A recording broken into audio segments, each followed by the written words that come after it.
Obrigada, doutora Elisa. Vou chamar agora a doutora Aline Lauda Freitas Chaves, que é oncologista na clínica Dom Oncologia, em Divinópolis, Minas Gerais. Ela vai falar sobre quimioterapia. Qual é o cenário atual em medicações, resultados, melhor qualidade de vida e menores impactos. Boa tarde a todos. Inicialmente, agradecer a oportunidade de estar aqui, em nome da Melissa, em nome da Elisa, e para falar um pouquinho sobre câncer de cabeça e pescoço, que é uma das doenças, do meu ponto de vista, mais instigantes para a gente trabalhar em equipe e tudo. Foi pedido para mim, então, falar um pouquinho de quimioterapia e câncer de cabeça e pescoço e o tratamento, e também falar um pouquinho de câncer de tireoide. Então, nós vamos falar isso aqui em 10 minutos, só dar uma passada para a gente depois discutir, é para abrir a discussão realmente. Esse é meu slide de conflito de interesse, muitos relacionados à pesquisa clínica, que eu tenho alguns estudos em andamento, mas nenhum relacionado a essa aula. Posso tirar aqui para enxergar? Acho que assim fica melhor. Então, é mais informal, né? Não tem problema, não. Então, quando a gente fala o termo câncer de cabeça e pescoço, a gente está falando de várias doenças, né? A gente não está falando de uma doença só. A gente tem o câncer de tireoide, o câncer de glândulas salivares, o câncer de seios da face, o câncer de lábio, o grupo de cânceres que a gente chama de de carcinoma epidermoide, de cavidade oral, laringe, hipofaringe, orofaringe e o câncer de nasofaringe. Então, cada um desses tumores a gente trata de forma diferente, exceto esse grupinho aqui, cavidade oral, laringe, hipofaringe, orofaringe, a gente trata igual, certo? Igual na maioria das vezes. Então, quando a gente está falando, então a gente não está falando de uma doença só, né? O termo câncer de cabeça e pescoço. Mundialmente falando, a gente sabe que tem mais de 700 mil novos casos de carcinoma epidermoide por ano no mundo e mais de 300 mil casos de câncer de tireoide. Então, é um câncer bem incidente. No Brasil, não está o dado aqui, mas no Brasil também é bem incidente, principalmente o câncer de boca e o câncer de laringe, que tem aí os dois juntos, cerca de 19 mil novos casos no homem por ano. Vamos falar um pouquinho, então, de carcinoma invasor, né? Do carcinoma epidermoide invasor, que é aquele da boca, da laringe, da orofaringe e da hipofaringe. Quando a gente fala de carcinoma invasor, a gente está falando, basicamente, os fatores de risco dele, principalmente o cigarro, o álcool, principalmente os dois associados, e alguns vírus, né? O HPV, que está relacionado ao câncer de orofaringe, o mesmo HPV que causa câncer de colo de útero, causa o câncer de garganta também. Hoje, isso aí está virando uma epidemia em alguns países. O Epstein-Barr, que causa o câncer de nasofaringe, então é uma doença também que pode ser causada por vírus. Então, esses são os principais fatores de risco. E como é que, então, a gente viu que são... Então, retomando, são várias doenças, câncer de cabeça e pescoço.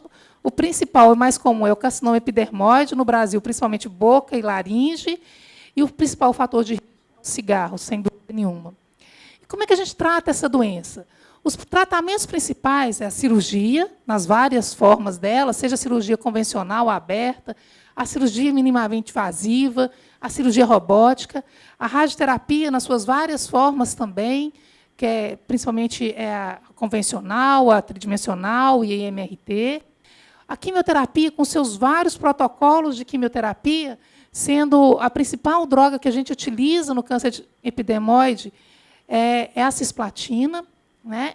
A droga-alvo molecular que a gente tem aprovado para tratar o câncer epidermoide, esse pescoço, a única que a gente tem, ao contrário de outros tumores, como mama, pulmão, que a gente tem várias drogas-alvos moleculares, no cabeça e pescoço a gente só tem o cetuximab.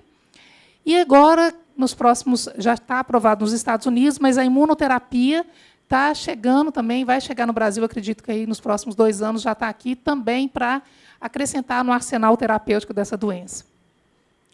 Mas como é que a gente conduz o tratamento, então? O tratamento a gente não depende só, o tumor é de boca, o tumor é de laringe. Como é que a gente conduz esse tratamento? O tratamento, então, na realidade, vai defender fatores do paciente. Qual que é a idade do paciente? Isso interfere? Interfere. Qual que é o estado geral desse paciente? Qual que é o estado nutricional desse paciente? Qual que é as doenças que esse paciente tem?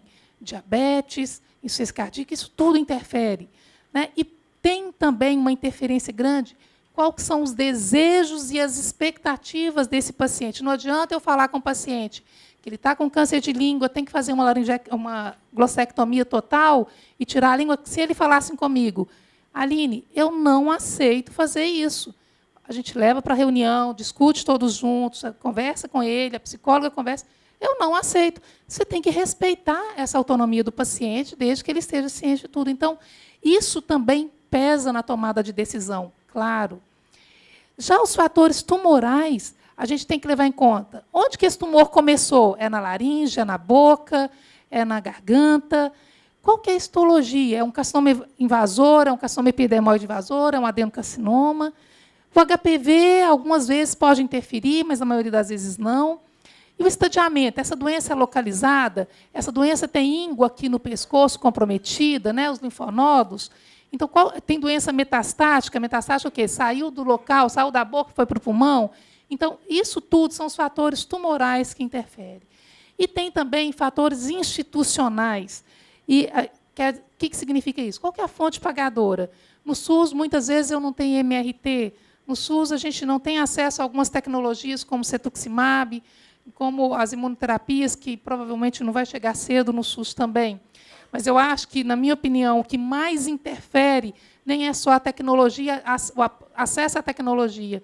O que mais interfere é a presença ou não de uma equipe multiprofissional que, para dar suporte, não adianta eu usar o melhor tratamento do mundo se meu paciente não tiver uma nutricionista, uma dentista para cuidar dele, uma fonoaudióloga. Sabe por quê?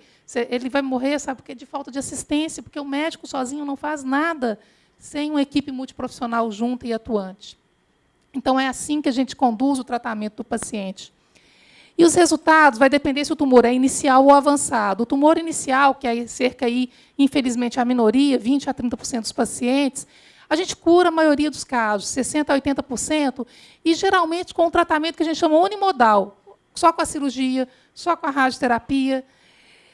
E qual que é o desafio quando a gente pega um paciente com um tumor muito inicial? O nosso grande desafio é diminuir as sequelas desse tratamento e evitar ter um diagnóstico precoce da segunda neoplasia, que a gente sabe que um paciente com câncer de cabeça e pescoço, principalmente por causa do cigarro, ele tem um risco aí muito maior do que a população normal de ter uma segunda neoplasia. Então, esse é o nosso grande desafio.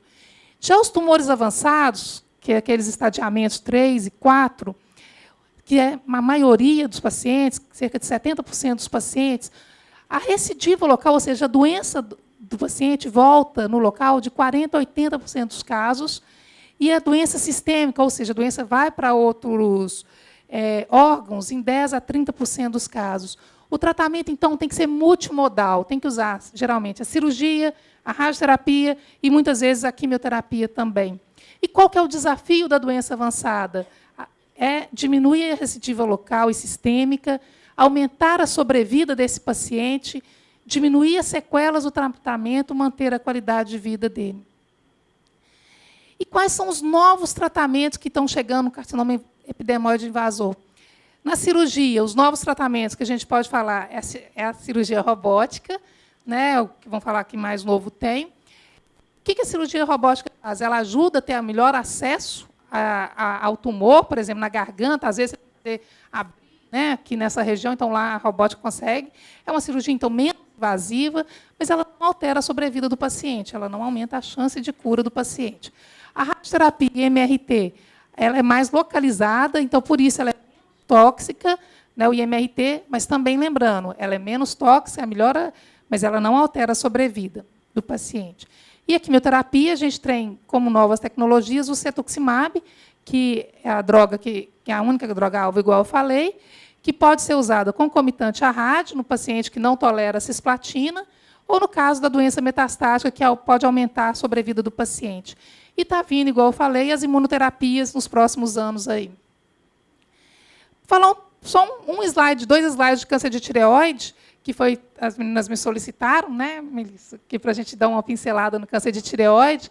A tireoide, então, é uma glândula que fica aqui na frente do pescoço, né? Então, muita gente sabe que tem questão do hipotireoidismo, tem o hipertireoidismo. Então, existem vários tipos de câncer de tireoide, então não é só um tipo, existe o mais frequente, na realidade, mais de 80% dos casos, é o carcinoma papilar de tireoide, mas existe também o folicular, o medular, o pouco diferenciado, o anaplásico.